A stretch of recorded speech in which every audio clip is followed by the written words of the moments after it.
Virgo, ano na nangyayari sa inyo? Sa kasalukuyan, titignan natin guys. Para sa mga Virgo ito guys, ngayong June 11. Para sa mga Virgo, ano nang inyong kalagayan? Ilan ba sa inyo ay nagpakasal na o nagbabalak magpakasal? Ang ilan sa inyo ay mauudlot ang pagpapakasal. Kabago-bago ang isip. Okay, Virgo, may gusto pa kayong gawin sa buhay. Ano na nangyayari sa inyo sa kasalukuyan, guys? Ang ganda ng aking... Yan ang ginagamit ko, guys, pag matutulog. Okay, Virgo, ano na nangyayari sa inyo sa kasalukuyan? Kayo ay busy-busy sa kakatrabaho at ang ilan sa inyo ay meron pang mga tinutuklas bukod sa inyong trabaho. May gusto pa kayong alamin na makapagpapalago ng inyong skills. Okay, Virgo. Tingnan natin ang mga message sa inyo ngayon June 11, Virgo. Mga mensahe sa mga Virgo. Mga mensahe sa mga Virgo. At sad to say, hindi ko kaninang hapon is pink ang kalawakan, guys. Kalawakan. Hindi ko alam ang ibang term doon, guys. Okay, kalawakan ang tawag ko doon. And, hindi lumabas ang moon because umuulan sa aking place. Okay, Virgo? Tingnan natin ang message sa inyo mamaya. About dito sa inyong maling sitwasyon. Okay. Ano ang kasalukuyan ninyong sitwasyon? Yeah? May napagdesisyonan na ako. Finally. Ito na yon. Ito na yung napagdesisyonan ko.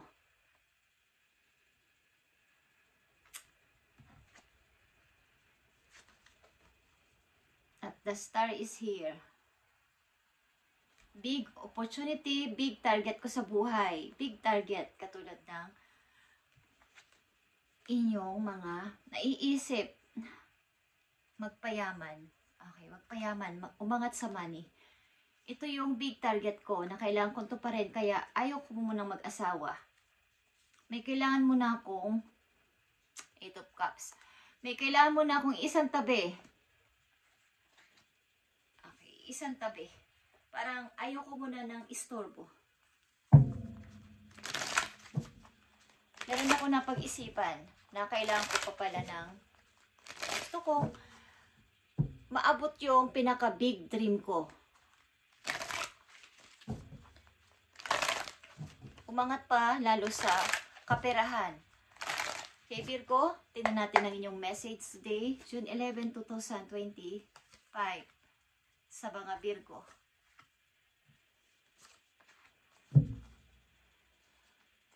Four of Wands. May gusto kayong i-build something. At meron talaga kayong competency. Gusto nyo mapag-isa sapagkat may hinahanap kayo sa inyong sarili. Nakita nyo ang Page of Wands. May hinahanap kayo sa inyong sarili. Yung kayo, yung dinidesire ng inyong heart. Kasi parang nakukulangan kayo sa nangyayari sa inyong buhay. Sa kasalukuyan, parang may kulang pa.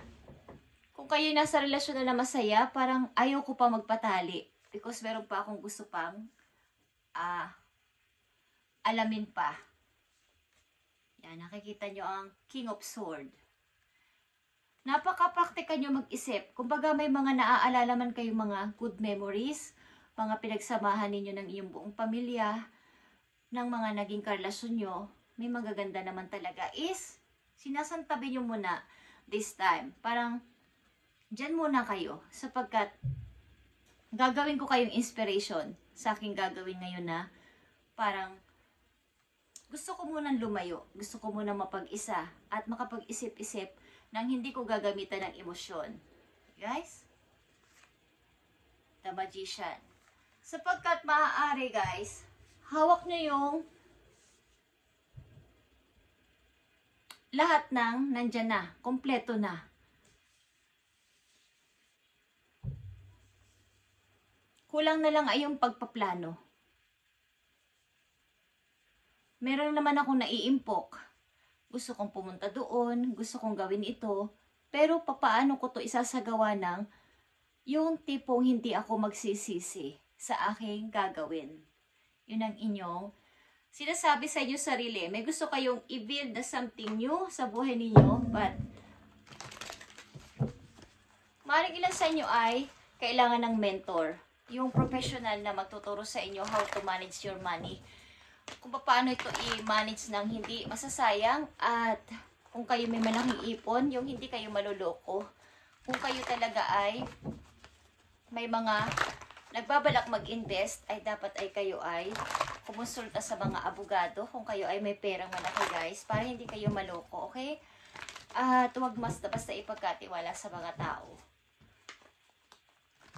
Tignan natin ang message po yung Virgo. Mukhang may gusto kayong pang marating bukod sa inyong kinalalagyan sa ngayon na katagumpay sa buhay. Message sa mga Virgo ngayon, June 11, 2025. Na napakahalagang message sa inyo, guys. Okay. The word is here. Gusto nyo around the world.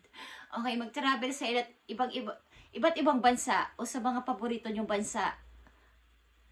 A very happy ending.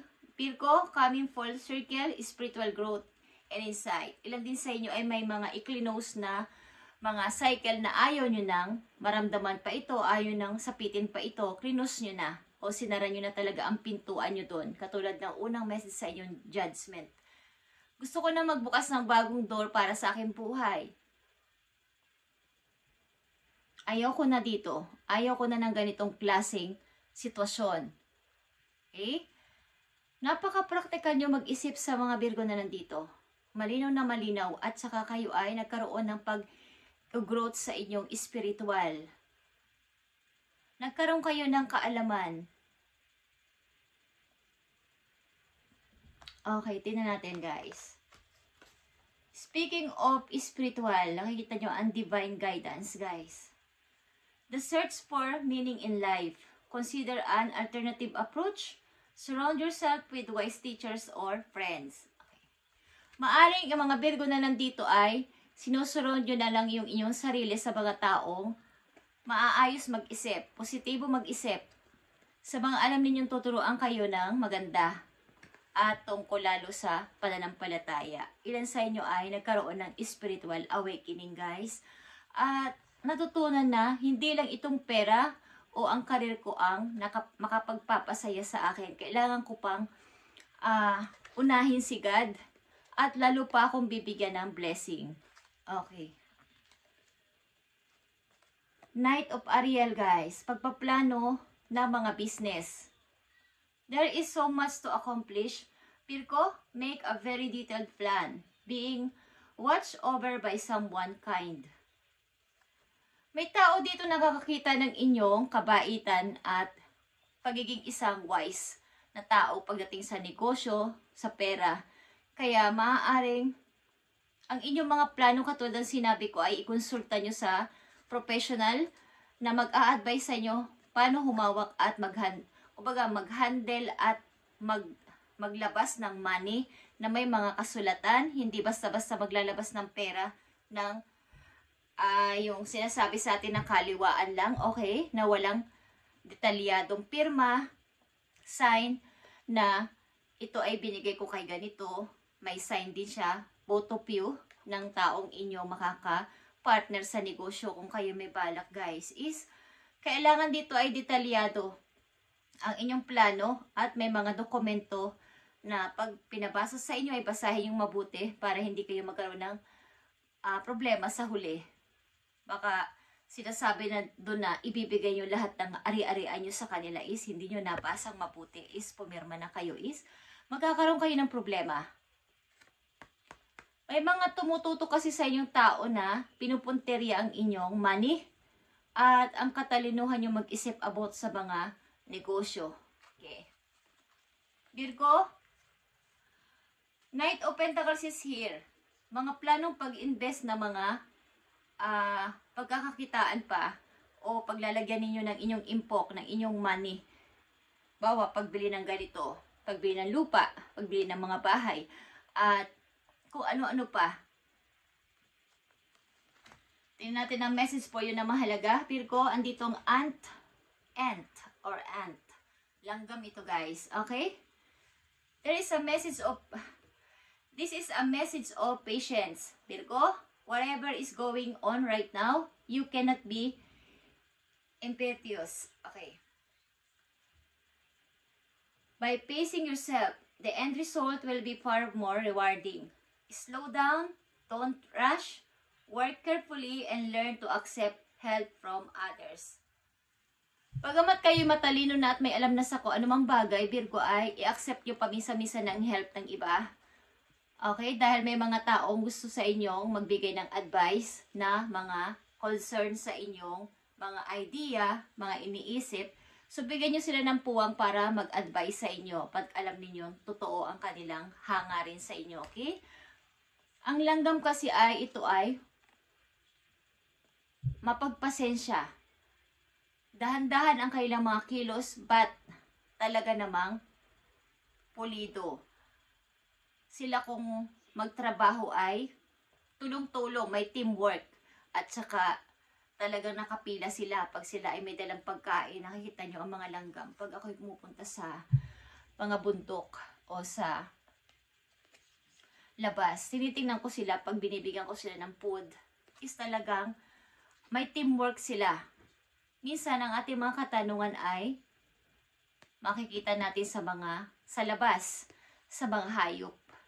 Pag atin silang pinagmasdan, pag tayo may time, is doon nyo minsan ibigyan ng, kung ba magbigay kayo ng time sa labas para malaman nyo kung ano ang nangyayari hindi lang sa ating mga tao. Meron tayong matututunan galing sa mga hayop. Is sila ay may patience. Hindi sila nagra-rush. Dahan-dahan pero mayroong teamwork. Mayroong pagtutulungan. Kumbaga, para magkaroon ng magandang result ang inyong pinaplano ay planuhin yung mabuti. Virgo, tingnan mabuti ang mga dokumento, ang inyong mga pipirmahan para hindi kayo magkamali. Huwag kayong magmadali. Okay? Work carefully.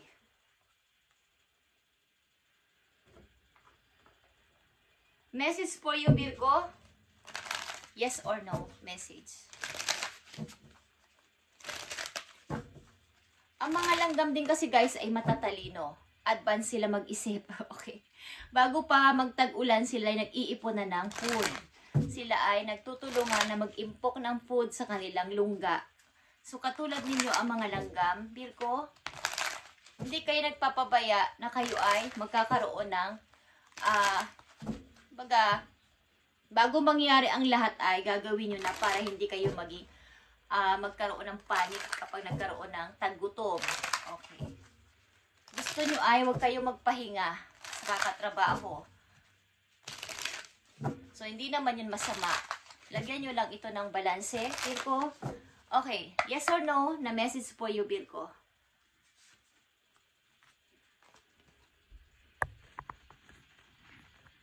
Ang message sa iyo ay yes, glowing result. Clarity, seeing the whole picture. Okay. Ibig sabihin nito, katulad ito ng mga unang message sa inyo na tingnan nyo mabuti ang inyong mga ginagawa at gagawin pa lang, paplanuhin, ay para magkaroon ito ng, halimbawa pinakitaan kayo ng picture. Sinaglitan nyo lang ng mata at pumukus na ulit kayo sa iba. Hindi nyo masyadong pinagmasdan. Tapos nag-react kaagad kayo, hindi nyo naman nakita at napagmasdan ng malapitan. Pero, sinabi nyo yes, sinabi nyo no. Pero hindi nyo naman talaga tinignan mabuti. Sinaglitan nyo lang ng mata. Okay? So, yung glowing result, para magkaroon ng magandang resulta ang inyong gagawin ay, kailangan yung tingnan mabuti. Ito ang kumbaga mga Virgo na lang dito sa reading ay negosyante. Maaring mayroon kayong binabalak sa future na mag-invest o magnegosyo. So, ito yung inyong reading, guys. Okay? Bagamat hindi pa to nangyayari sa inyo, kung hindi pa to nangyayari, sa ilang Virgo ay mangyayari ito sa inyo guys. Promise. Kaya ito ay inyong pakinggan kung gusto nyo lang. Ang mga nanditong Virgo ay nagbabalak magnegosyo at kailangan ninyong kumonsulta sa mga professional na mabibigay sa inyo ng advice. Yung legal. Yung may mga pirma.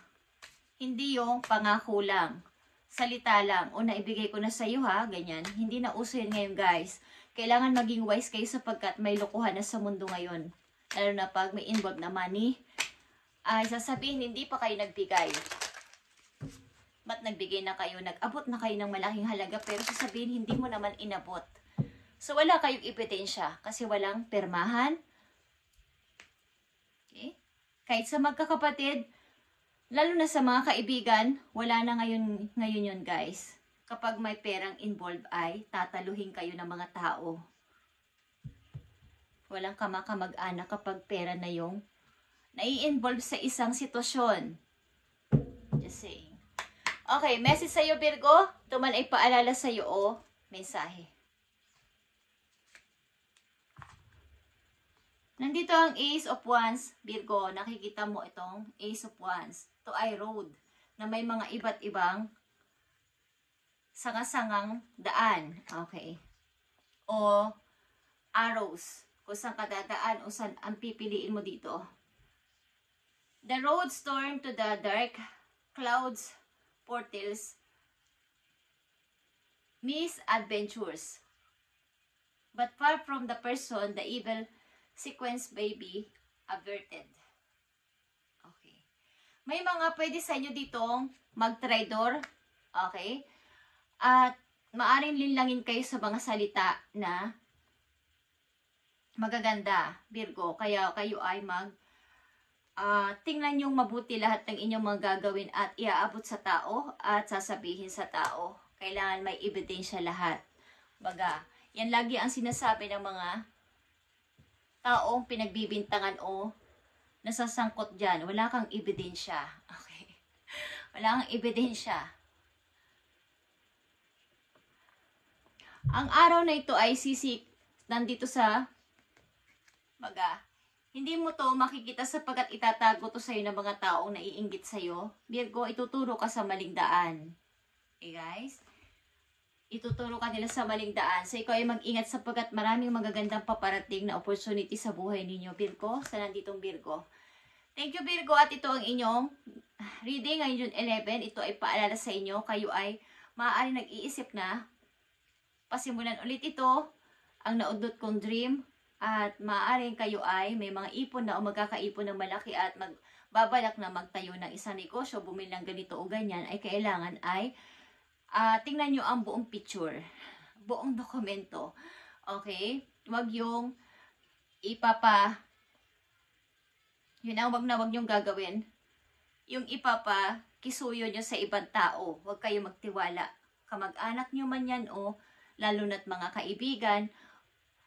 Hindi masama magtiwala, pero talagang kayo ay maging aware, guys. Okay, thank you and God bless.